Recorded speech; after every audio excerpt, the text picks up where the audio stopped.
Բայց պարզ է, փաստ է, որ մինչ այս պահը իմպիչմենտի գործընթացի ձևաթղթի տակ ստորագրված է ընդամենը 6 պատգամավորի ստորագրություն, դրված է ընդամենը 6 պատգամավորի ստորագրություն։ Մնացածը չգիտեմ, թե ինչու չեն ստորագրել, կարծում եմ իրենք կպատասխանեն այդ հարցերին։ Մենք մեր օրակարգով շարժվում ենք առաջ, ոնց որ ասել եմ, հիմա էլ եմ կրկնում, որ մենք գնալու ենք մինչև վերջ։ Հետևաբար, մինչև իմպիչմենտի վարչապետի պաշտոնակատարի վերջնական անվստահությանը հասնել է։ Ինչպես եք դա պատկերացնում, եթե դա 2018 թվականին էլ իրանք 7 թե 8 պատգամավոր են այդ իշկապ ունեն։ Ժողովրդի գեներացնելու դա է։ Այո, գեներացնենք ժողովուրդ, կլինի փողոց, կլինի պայքար, բոլոր սահմանադրական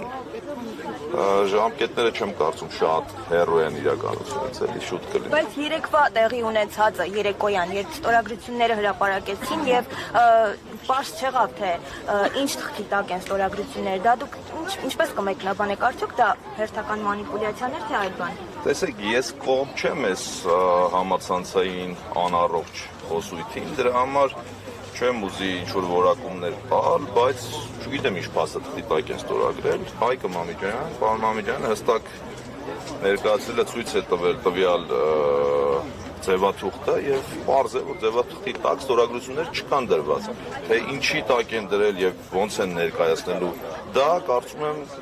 ճիշտ կլինի հարցնենք Հայաստան Դաշինքի պատգամավորներին, որպեսզի ես իրենց փոխարեն չպատասխանեմ։ Եթե Դաշինքի պատգամավորները, այսպես ասած, տարբեր շրջանակներում նշում են, որ դեմ չեն ձեր տեխնատությանը, ըստ ձեզ ով է դեմ, որ խուսափում են ստորագրել։ Անկեղծ ասած չեմ կարող այդ հարցին,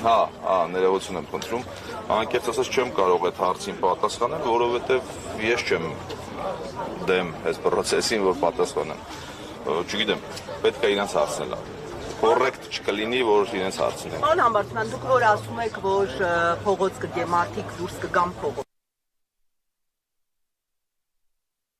Այո, ես տեսեք։ Զանգվածներ կարող եք այսպես ասած, գեներացնել, որպեսզի ճնշում գործադրվի եւ այդ ի վերջո 54 առնվազն ստորագրություն է պետք, որ գործընթացը այսպես հաջողություն ունենա։ Շատ շնորհակալ եմ եւ հարցը շատ տեղին հարց էր, այո, ունեմ այդ տեղեկությունը, որովհետեւ ինձանից լավ տեղեկություն ունեցող մարդ դժվար թե լինի մեր երկրում, դա վերաբերվում է նաև ինպես մարդկանց, ովքեր ամենօրյա աշխատանքի մեջ են մեր ժողովրդի հետ, դա չի նշանակում, որ մենակ ես գիտեմ, բայց ինպես մարդիկ վստահաբար ունեն այդ տեղեկությունը եւ շոշափում են մեր ժողովրդի տրամադրությունները եւ այո վստահ եմ, որ մեզ կհաջողվի այդ փողոցը գեներացնել։ Այսինքն մարդիկ ձեր հետևից դուրս կգան փողոց, պարոն Համբարձումյան, իմ հարցն է։ Պարոն Համբարձումյան, ինչ տրամադրություններ կան, պարոն Համբարձումյան, ինչ տրամադրություններ կան, ինչ են ասում Մասիսի քաղաքացիները ձեզ։ Ես ներողություն եմ խնդրում, ես ավարտեմ իմ պատասխանը, ներողություն եմ խնդրում, ավարտեմ իմ պատասխանը։ Ես կրկնվեմ, որ ես դեմ եմ այդ համացանցային անառողջ խոսույթին եւ այն պատրաստված, ինչ-ինչ ուժերի կողմից պատրաստված տելեգրամյան ալիքների կամ չգիտեմ ինչ-որ մարդկանց կողմից տարածված այդ կեղծ լուրերին չեմ էլ ուզում անդրադառնալ։ Մարդու մասին կարծիք կազմում են մարդու աշխատանքներին նայելով, մարդու անցած ճանապարհին նայելով եւ մարդու հետ չգիտեմ ինչ-որ աշխատանք կատարելով։ Թե ինչ-որ շրջանակներ ձեր ասած ինչ լուրեր են տարածում, այդ բնավ ինչ չի ուզում։ Կարծում ամբողջությամբ պատասխան։ Պարոն Համբարձումյան, ամփոփելով, քաղաքացիները ինչ են ասում ձեզ։ Ոչ միայն